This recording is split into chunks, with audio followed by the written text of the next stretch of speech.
beneath the sky, lizards descend in fire. So saith the Lord. So saith the Lord.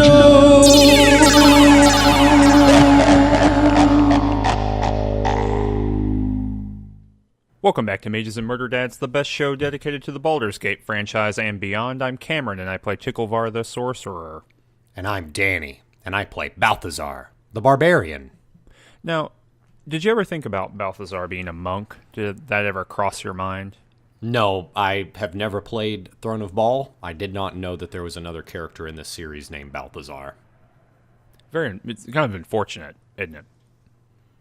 I mean, or really lucky, right? Depending on what side of that you're on. What side of that are you on? No opinion, neutral. Okay. I'm the Switzerland of Balthazar carrying. Of opinions. This is episode 41, and in this episode, we're going to kill that other Balthazar. That's our whole damn deal today. Or this one. You'll have no spoilers. One of those two things will happen. You can find us on a lot of different places. You should hit the like button on this very video. You should subscribe to this channel if you haven't already. You can find us on Twitter at Ranged Touch. You can follow us both individually. All that info is down in the description. If you really listen to this and you really enjoy it and you really like it and you say, hey, how could I do something to give them money every month, you can go over to our Patreon. The link is down in the description. And you can give us $1 a month for a newsletter or $5 a month for a podcast that we do. Or more. Or more. You can give us as much money as you want. I don't care. Special Wizard Slayer tier. There is a Wizard Slayer tier at $50. We have yet to determine what that would be. Or is. We did say one thing on like one piece of content isolated somewhere. I think it was a certificate. Oh, that's true. Yeah. It's coming. We'll mock that up. Hang in there, Wizard Slayers. Oh, what did we do in the last episode? We're very close to the end of this game, I guess I should say, before anything else. I think after last episode you said, I think we're about halfway through. I think we were 80% of the way through after episode 40. In episode 41, we're going to be like, plot-wise, 95% of the way through. Yes, that is what, I said, I think, 50%, and then someone commented on Twitter and said, yeah, you're more like 80%, and lo and behold, that's true. Yeah. We're much closer than I thought, which means, kind of a top-level comment here, but this expansion's pretty thin. It's quite small. I don't think it's as big as Tales of the Sword Coast. It must be, though. Yeah. So Tales of the Sword Coast was basically 3 quests, right? Yeah. You did Werewolf Island. Mm-hmm. I did kind of the, demon summoning. Durlag's Tower. Mm-hmm. Which is a part of that. And then the demon summoning, side quest, so... So in terms of, like, if you add up all that time, it's probably like half of Throne of Baal, right? You know what's interesting? Those cultists way back there, all the way back in Tales of the Sword Coast. Still waiting in a barn. Still hanging out in a barn. I wish we could go back and kill them. But we can't, even though we're on the same continent. We're just, like, on the other side of, like, a mountain, basically. We cannot get back. Yeah. It's a simulation. I don't know what to tell you. It would take months. Mm-hmm. Sorry. I'm okay deal with it. It's fine. I did lose a bunch of cool stuff in my on that table in Joaquin's Promenade. It's like true. Basically, if you were to sell all of that, you could just start your own city. That's like the 5 years of Waterdeep's budget is on a table in Joaquin's Promenade. Well, that's the interesting thing, right, about this part of the game. I want to talk about this again later on. I have a place in the notes to really talk about it, but there is, in real D&D, at like level 20 and above, you are doing, it's the galaxy brain of the galaxy brain meme, right? Yeah. Like, you are doing space wizard shit. Even if you are a fighter, you are grappling gods on the ground holding them for 5 rounds. Because of your god grappling gauntlets, not necessarily because you're good or supernatural. Like that's all of fighter progression when it comes to the, the extreme end of the tier, of the final tier, is just items, right? Yes. But in the least too, right? So like that's the maximum, but the least would be to do something like what you just described, which is like take all your money and go found a city or take over a city. And I think it would have been interesting to lean into that D&D-ness of this and have us, rather than going into Saradouche or the other town that I can't remember the name of, instead of going in there and doing quests like we've been doing for the rest of this, it would be really cool if there was like a beefed up stronghold mechanic here. You know what I think you would have loved? This is what you want. This is why you're never going to be satisfied. You want Throne of Ball to just be City Skylines Forgotten Realms edition. Oh, if someone made a City Skylines but for fantasy shit, I would be the world's largest proponent of that. If you were listening to that, to this podcast, and you have thought about, you're just sitting there and you got your little mechanical keyboard in front of you, and you're thinking, oh gosh, I'm going to make a video game. I don't know what the idea is. I love fantasy things. You should make that. You should make that thing. I'll run PR for it every day. Range Touch will publish it in name only. We have no money. Yeah. But yes, like we would become the mouthpiece organ for that game, because I would love it. That would be great. Yeah. The unicorns have busted out of the stables. Oh no! Oh no! I gotta go get them back. There's an orc army on your borders. What are you doing? Oh yeah. The problem is the orc army can't get through the buildings appropriately, so you need to get your traffic patterns just right. Your civic management, it leaves something to be desired. The orc king writes you a very nasty letter after sacking your town. It was very confusing. It was very difficult. You'll regret this, he says.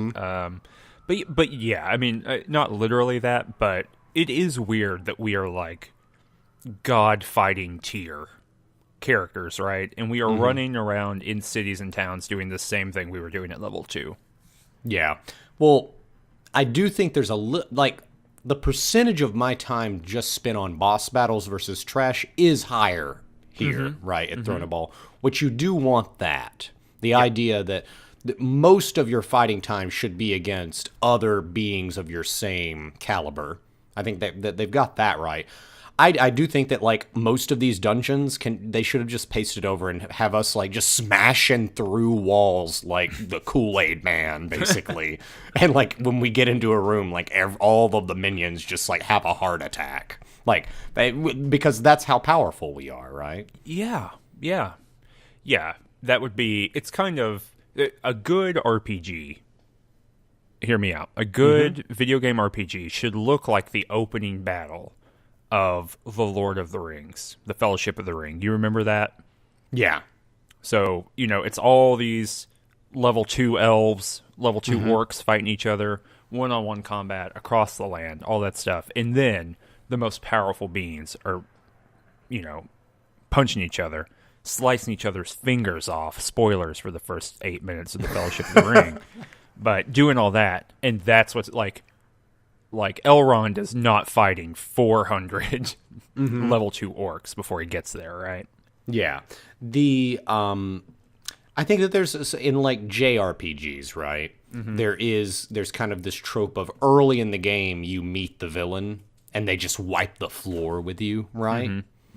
The late game should be the inverse of that for the most part until you meet that villain. And I don't know how many games really lean into that. In D&D, at the tabletop, you have to do that, right?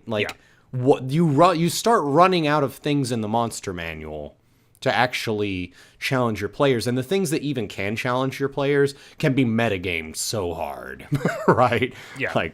I'll even throw a beholder, but once you get to a certain point where your players at the table have options, I'll just summon this elemental and they will kamikaze into the cave with it was an eagle, but it was an eagle. That's right. Yeah. There's a long... I remember in that game that we're talking about, there's a long discussion over whether or not the eagle would do that morally, would like be more ethically okay with it. And then we had to like look at the eagle's alignment, and I think it was unaligned. Yeah. And I think I beat out a will save over it. That was your eagle? Yeah, it was my eagle. We'll talk about that on another podcast. Sure. At some point. Anyway, but point being, yeah, I just this style of game, what Baldur's Gate is able to do, begins falling apart here at the end of Throne of Ball, and that's a real shame for me. To me. And I mean, this kind of just points out how Baldur's Gate 2 is the sweet spot of D&D fighting mechanics, right? I think so. Yeah. Yeah. Levels like 7 to 15. Sure. Whereas anything before that is like, oh, rolled unluckily against a wolf, I'm dead. Yeah. So. Well, what did we do last time? Well, last time we killed 2 dragons. Some of us more easily than others. Yeah. And this is interesting. I want to talk about what this solar says after we kill a Bazagal. So yeah, we killed a Bazagal. We get that we kind of flash over to Balthazar imprisoning or getting rid of Melissan. Yeah.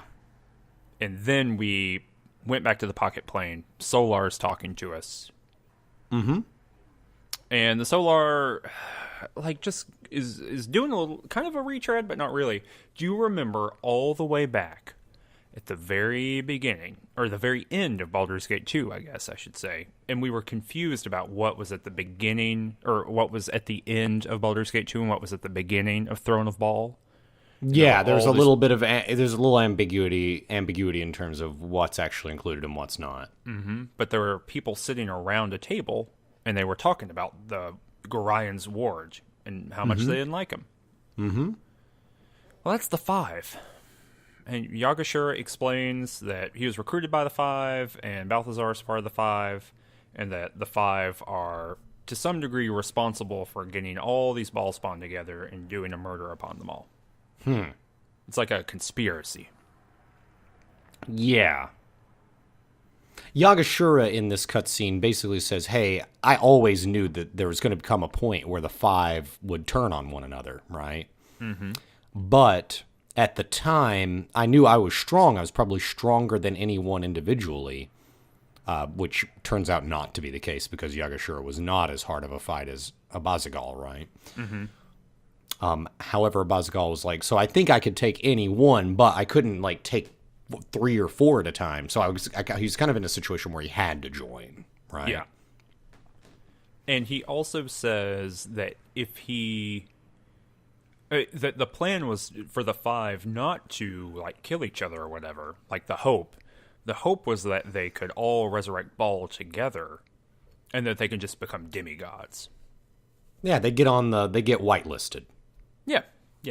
Forgotten Realms whitelist. Pretty sweet. Pretty sweet deal. Yeah. Overall. But that didn't happen because we killed him. It didn't work out because of us. Because of us. So I had not done any of our pocket plane challenges, right? If you remember all the way at the beginning of Throne of Ball. We did one, and it was kind of tough. We did. We did do one. It was about all the different people, basically, who had been ball spawn. And the Solar explained that the pocket plane was a creation by our own mind to challenge us. Get your head around that for a second. Sure. So it's like a construct. So the idea is we have to go to all these different challenges or whatever to claim our destiny or something.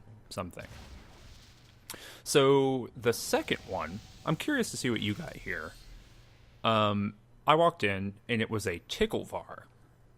And the Ticklevar said, it's the ghost of Christmas possible present, I guess, right?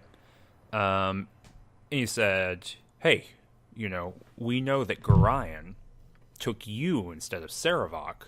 What if, Black Mirror style, what if he'd taken Sarevok instead of you? What if you had become part of the Iron Throne and done all that stuff? What if Candlekeep didn't have books and it just had one tablet, just a digital version, And they all had to share it. Mm-hmm. Wait, what if it was Kindlekeep? What if it was Candlekeep? Black Mirror. What if instead of nice old men it was orcs at Candlekeep? What about that? I mean, what if? That's the real question. What if? What if Sarevok was the good guy all along, and he was just trying to do a good thing, and you were the baddie all along? What if? Wait, are you asking me what if we were the baddies the whole time? What if the people we thought were good were bad, and the people we thought were bad were good? Baldur's Gate. Yeah. The answer is murder. Baldur's Gate, Black Mirror. Black Mirror. Yeah. But point being is that he then attacks me. This alternate universe Ticklevar, and pretty cool. He has Sarevok's party. So he's got Angelo. He has Tamiko, and then the other one whose name I can't remember. But it's kind of like the people who were friends of Sarevok's that you killed along the way. My Sarevok did not react to that at all. Thought that might have been appropriate. Interesting. So there was no Sarevok's still in your party. Hell yeah, he is. He's got a good sword too. Which sword? It's like his sword upgraded by Sespinar. Ooh. I got like a demon heart that I stapled onto it. So what is Ticklevar like in the parallel dimension? He's a priest, I think, like a battle priest. I just killed him. It wasn't very difficult. So presumably Balthazar did that. What is the alternate universe Balthazar? Look on me, Balthazar. See yourself as you might have been had Gorion taken Sarevok instead of you. He's exactly like me. What? There's no class difference.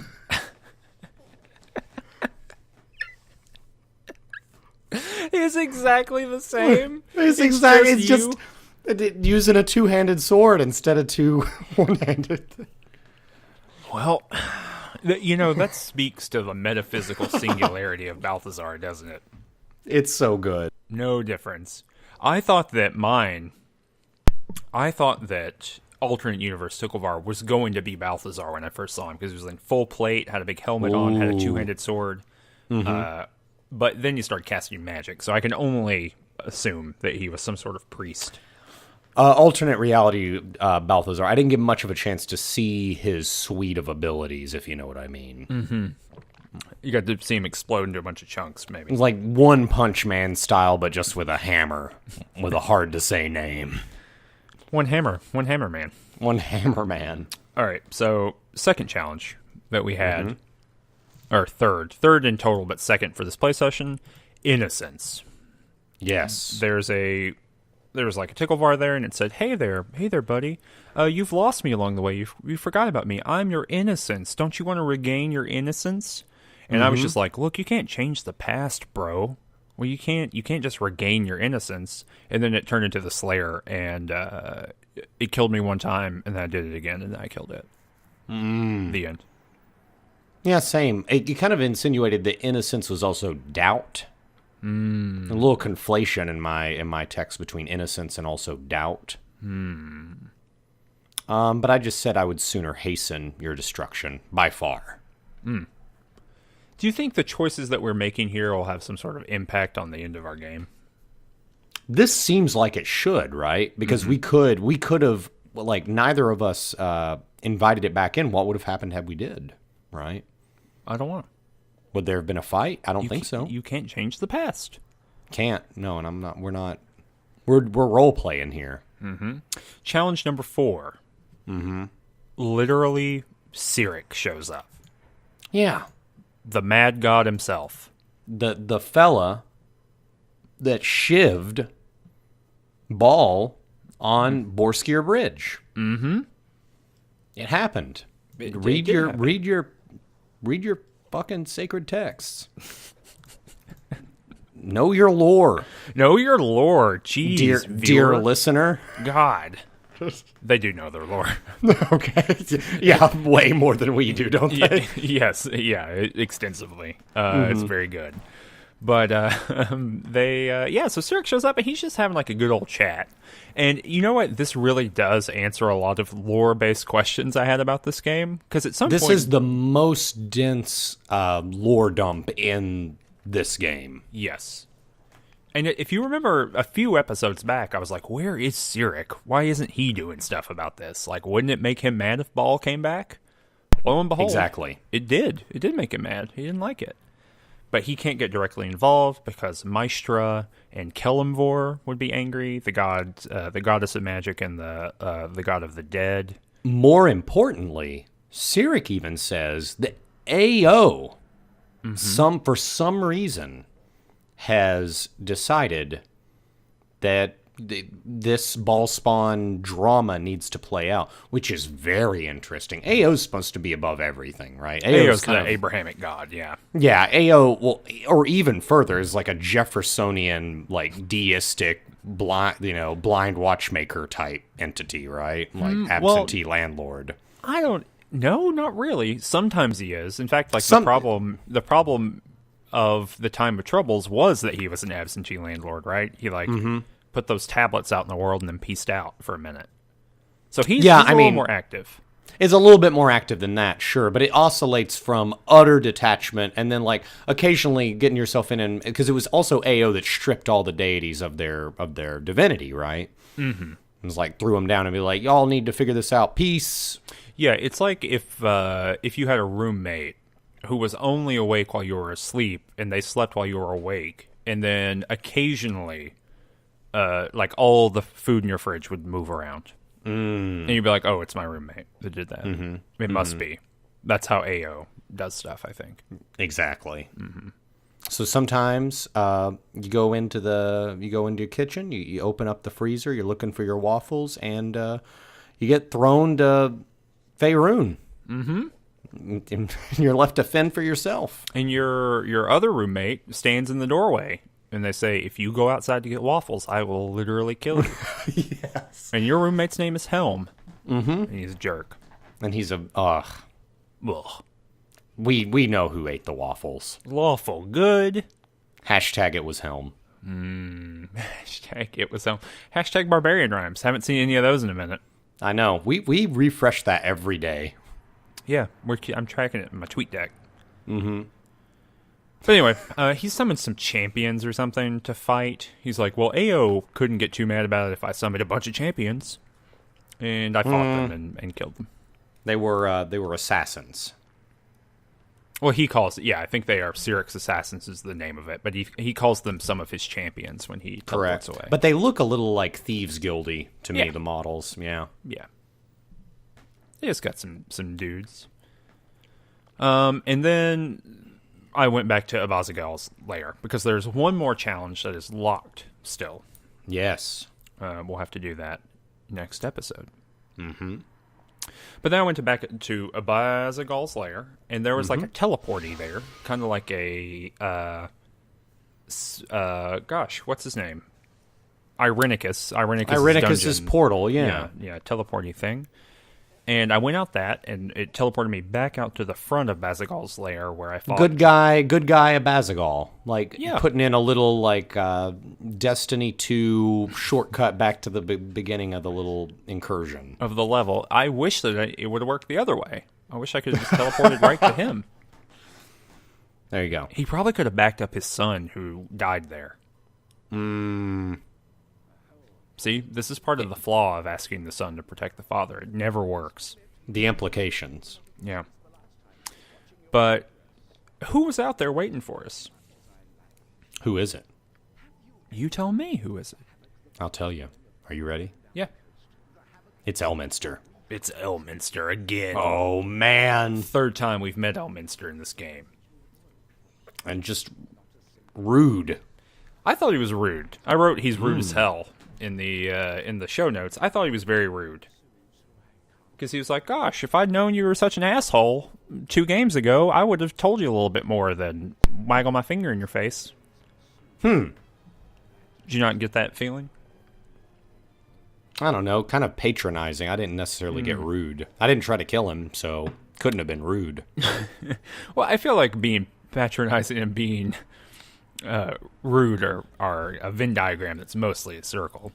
Okay. I think it's hard to be patronizing and not rude, don't You'd you? be patronizing and very nice. In like a passive-aggressive way. That seems also rude. Being passive-aggressive is also rude.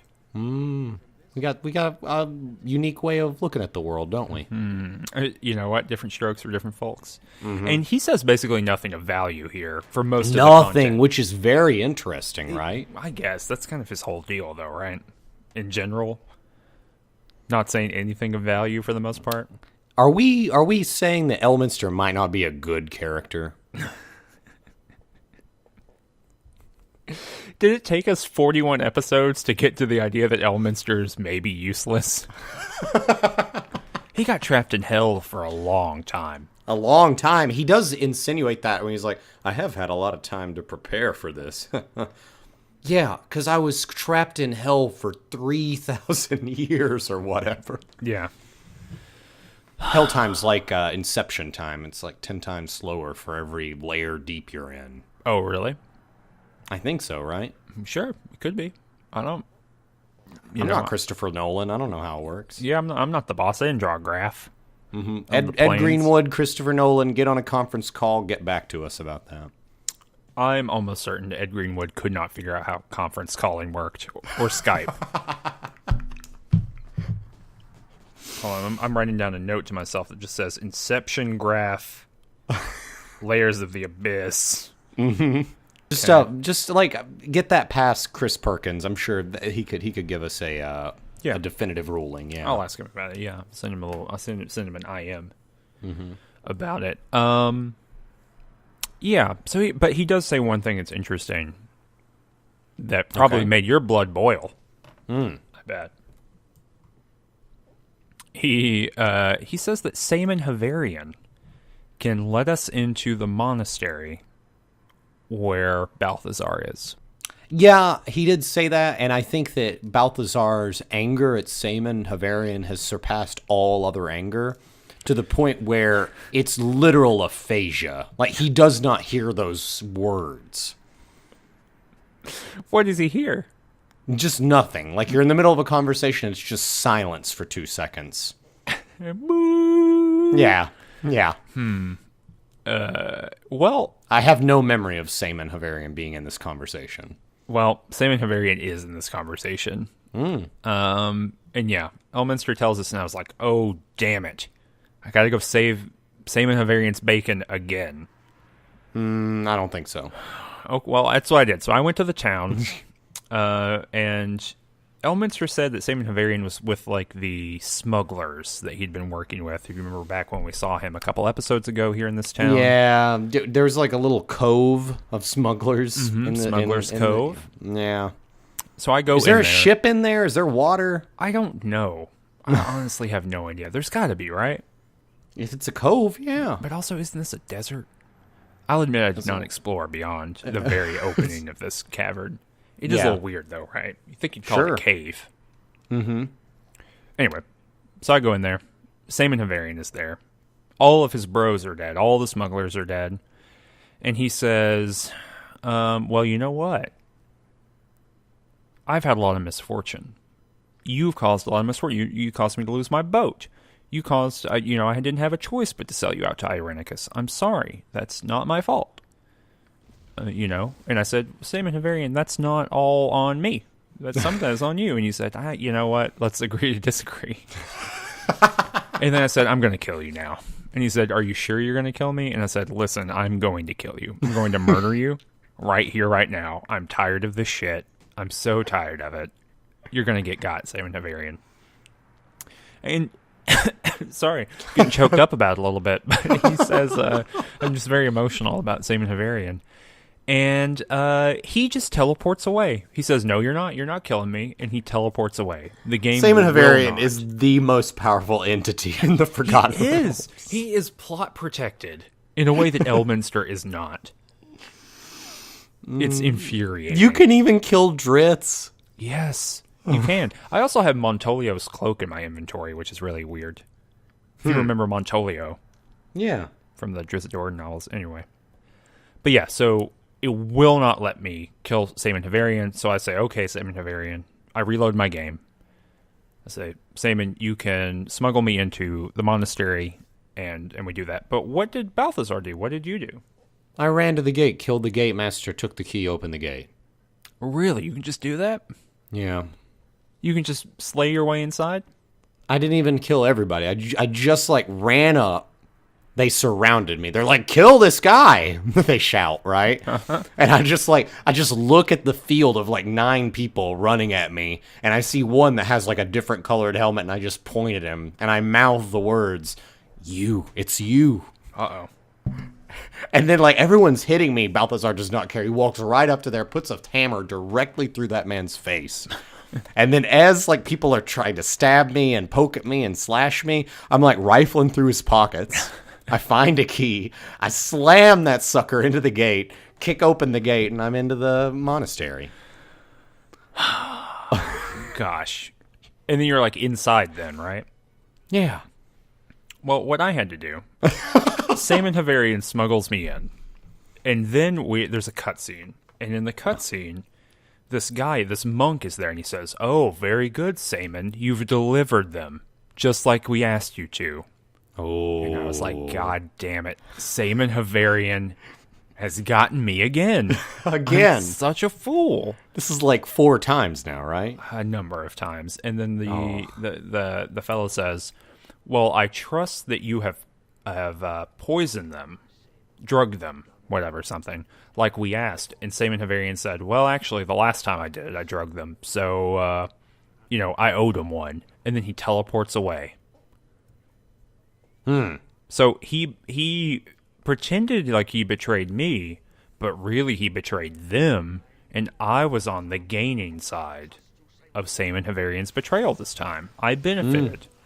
Well, if you're just around a nexus of betrayal long enough, eventually, right? You're going to come out the right side. Like a lamprey, like a parasitic like thing that just follows Saemon around and occasionally picks up a scrap or two of a betrayal, just like epiphenomenal betrayal.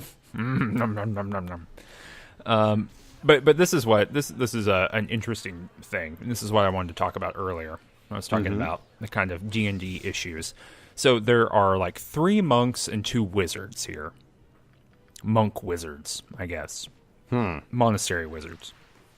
Where is this? This is like on top of the monastery. It's still on the town map. Okay, so I was never been here. No, you did not. You did not come to this. I think if you went directly inside.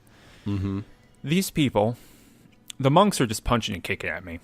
Predictable. Sure. I get it. The mages chain time stop. And they don't do anything to me. They're just not high enough level, and I have like a solar that they're targeting with their abilities. That's not a problem. But these are like mid-level monastery chumps who, because of the very nature of a video game, having to increase in power to make challenge appropriate, all of those different things, they can use time stop. They can literally warp time and space around themselves. And they're just like rando dudes.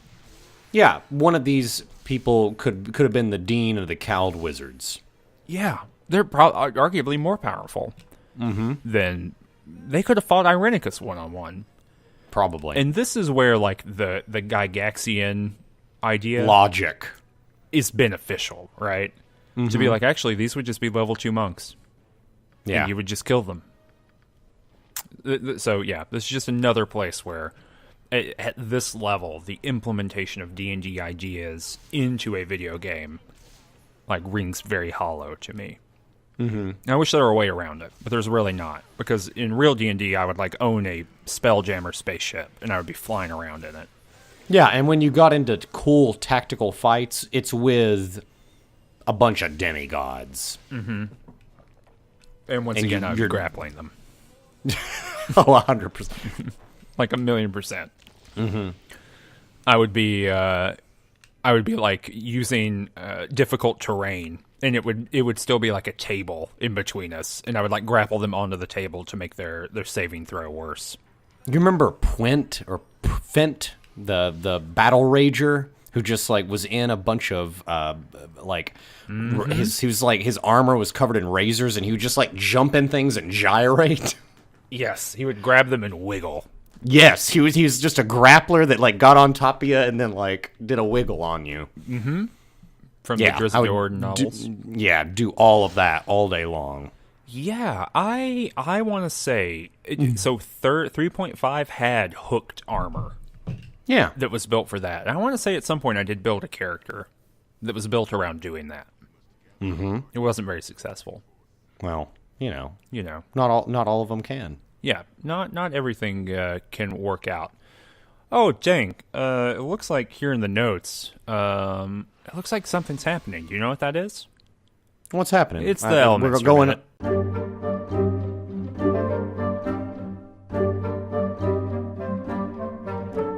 Oh my god. So I went and looked at some supplements before. I'm just trying to plan an Elminster minute. And I found this supplement called Hull of Heroes. It's a Forgotten Realms supplement from probably the 80s. And it's just got information about, Drizzt Do'Urden and Kelvin Blackstaff and Lady Saloon and all these other people, right? Mm-hmm. And of course, I went to the section on Elminster, and it says that Elminster often travels when he is polymorphed. He smokes a pipe that expels blue or green smoke, and he also has psionic abilities. So if you're wandering around the realms and you happen to see a dog or perhaps a kangaroo smoking a pipe with green smoke flying out of it, who is reading your mind and then like making it explode, that might be Elminster. That's the Elminster minute.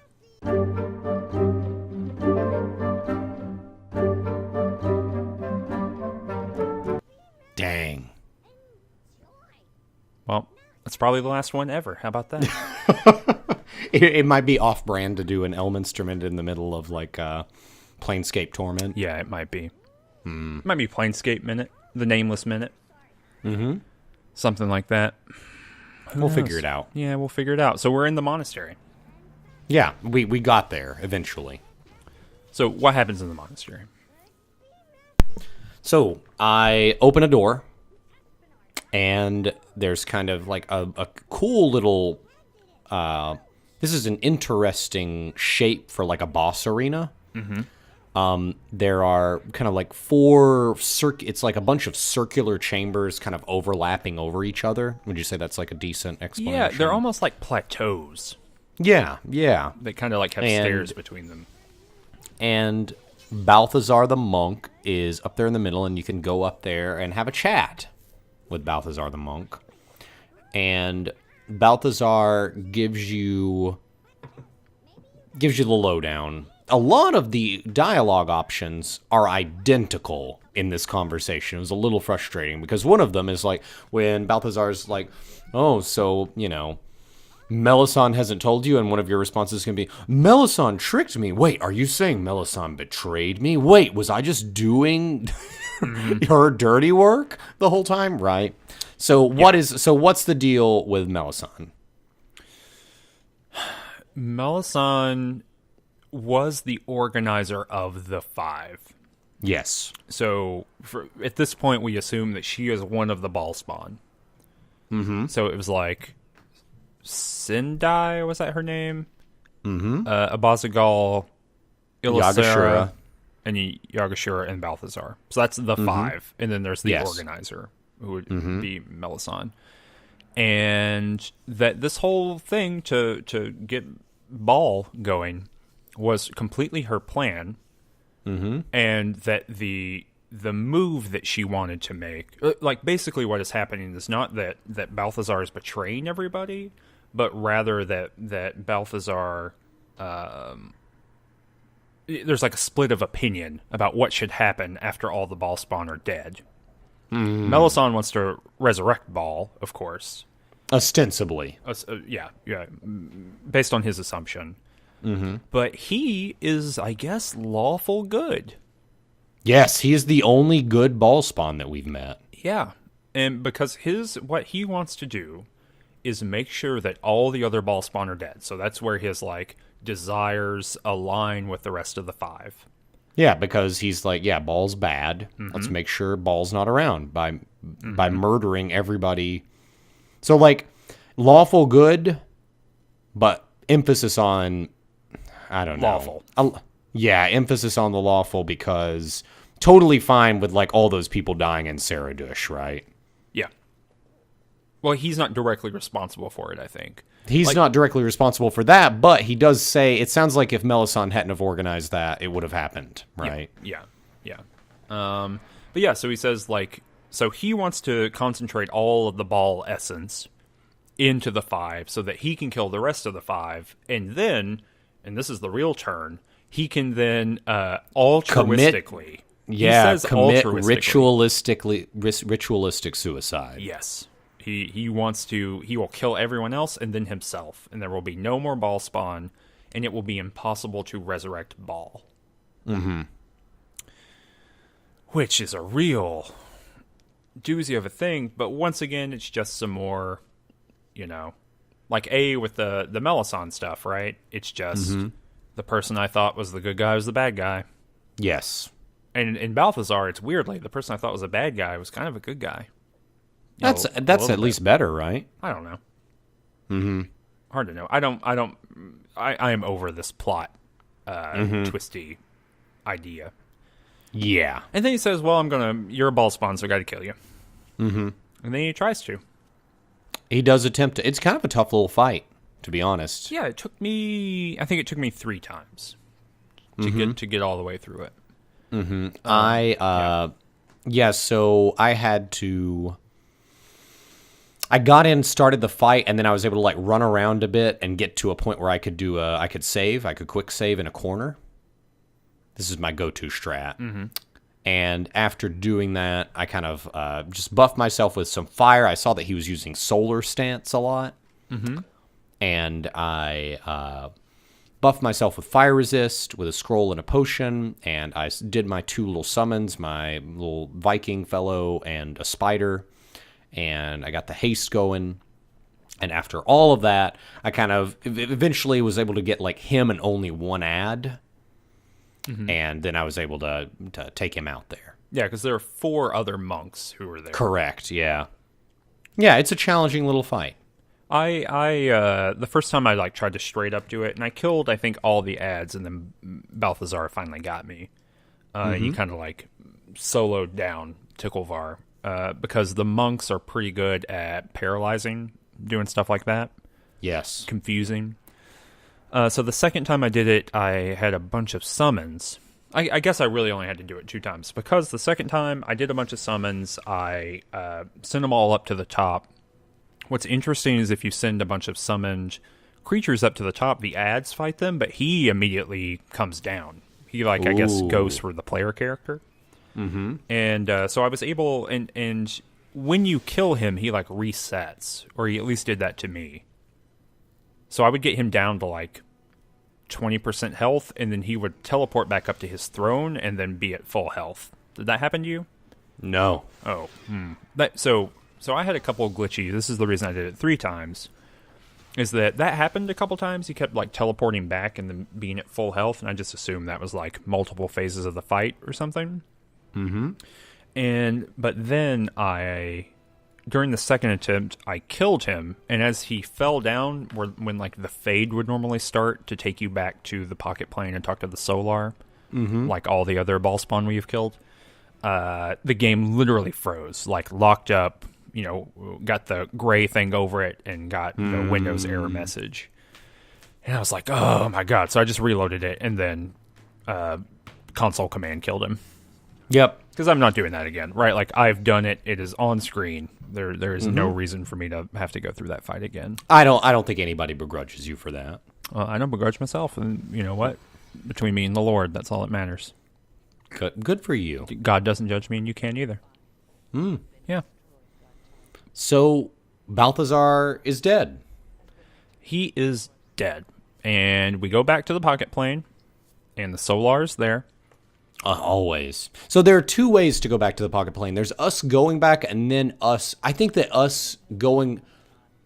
It might be a vision. Yeah, I don't know if I think it's a actually vision. there. I don't think we actually went there because there's things said in that conversation that imply that this is just a vision that the Solar is like bestowing upon us. Yeah, because at some point during the conversation, the Solar says, when you come back here. Yeah. Like when you come back to the pocket plane. Mm-hmm. So, yeah. The Solar is there. Solar says the greatest of the 5 has been destroyed. And then says, well, are you very curious about what's happened in the plot so far? Are you curious about Melissan and what she's all about? And so then she just straight up summons her to do expository dialogue. Melissan is not having it at first. She's like, I'm too powerful to put up with this. I'm too powerful to be summoned. No one could summon me except for my dad. But yeah, she says, I'm not Melissan. I'm a Melissan. Like Amelysssan. A Melissan, the Blackhearted. A Deathstalker of Baal, which I guess is just like a super high level cleric. Yeah, it's like a bishop. Priestess. Yeah, like Pope. Baal Pope. And, Our cardinal. yeah. And so there's this thing, and she's like, oh yeah, back when Baal was being, when he was running around the realms during the time of troubles, which this could be 60 years ago, 40 years ago, unclear still. I mean, I know that there's a DR date for this game, but Abazagal really threw off my timeline assumptions here. Yeah. And so she says that she was the person who gave Baal shelter, hung out with Baal while he was mortal during the time of troubles, and that they hatched this plot of getting his essence back together if he died while they were hanging out. And the deal was that when he died, she would then go collect all the essence all up via whatever method she wants, just like creating the 5 here, killing the Baal spawn, and that she would then do a ritual to resurrect Baal. She herself is a Baal spawn. No, she is not a Baal spawn. She is not a Baal spawn. She is not. How did she... Why is she becoming more powerful as Baal spawn die? Unclear. That is something... the implication, I think, in the conversation is that whatever plan she concocted with Baal gave her the ability to collect Baal's essence. We're 99%, we're 100% sure that that she has no Baal blood. She says she is not a Baal spawn. Okay, Yeah. explicitly. Yeah. Yeah. I don't know what to tell you. You want to go to the footage? You want me to look at the footage again? I mean, I'm watching it. But yeah, she harbored Baal. It makes me think that maybe before the time of troubles, Baal was already down there. Like, Abazagal implies that Baal was, like, spreading his seed on the mortal plane well before the time of troubles, right? Yeah. Yes. I think it's the plan of getting the essence back together again. That happens. Yeah. Yeah. And having a bunch of minor Baal spawn, of which we are one. Yes. Yeah. We are theoretically a little bitty baby Baal spawn, or at least were in the beginning. Yeah, so Melissan says, after his death, I alone retained access to his essence. So basically, it was a part of the ritual that like bestowed this power to her. It's just plot hand waving, right? To be like, oh, she's not a Baal spawn because she's not one of the 5 Baal spawn. She is a extra entity of some sort. But in any case, she has not resurrected him yet, and he literally appears. Baal appears in this vision. And he's super pissed off, right? He's mad. And he's like, you didn't resurrect me. And she was like, yeah, I didn't. Deal with it, bro. I'm going to become the Lord of Murder now. Haha. Yep. True betrayal. Yeah. And, yeah. Then the Solar's like, yeah, you got to fight her and the game will be over. Basically, yes. Basically, right? Yes. So between us and the end credits of the final game of the Baldur's Gate saga is one more challenge here in the pocket plane, and then the fight with Melissan.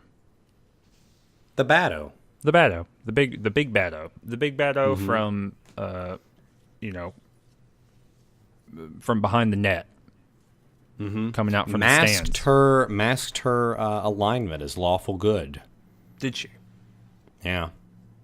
How do you know that? I think if you cast detect, if you have access to like detect alignment earlier in the game, it'll look like she's lawful good. That's when you know you're really strong. When you can fool alignment magics that tell you objectively what kind of good or bad someone is. Yeah, that's true. Well, we're one episode away from the end of this thing. So, am I doing Watcher's Keep? That is for you to decide. Okay, so that means next episode is either me doing Watcher's Keep or the end of Throne of Ball. That's true. Yeah. Okay, well, tune in next episode to know whether I'm doing that. All the stuff at the top. If you like this, please hit the subscribe button to get more videos like this and videos of us playing other games. You can hit the like if you like it, and if you didn't like it, hit the I didn't like it button. That's okay too, I guess. If you're ambivalent about it, hit both. The don't like button and then hit the like button. Yeah, do them in that order. That would be that. You know what? It doesn't matter what order really, but that's the better order, I think. Probably. If we missed something, or if there's something you think is interesting, feel free to leave a comment below.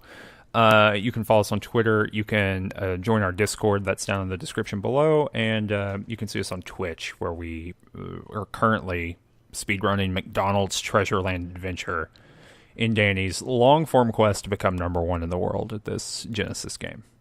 Yes. Yeah, that's a real thing. Yeah, that's it. New episode in 2 weeks. Thank you for listening.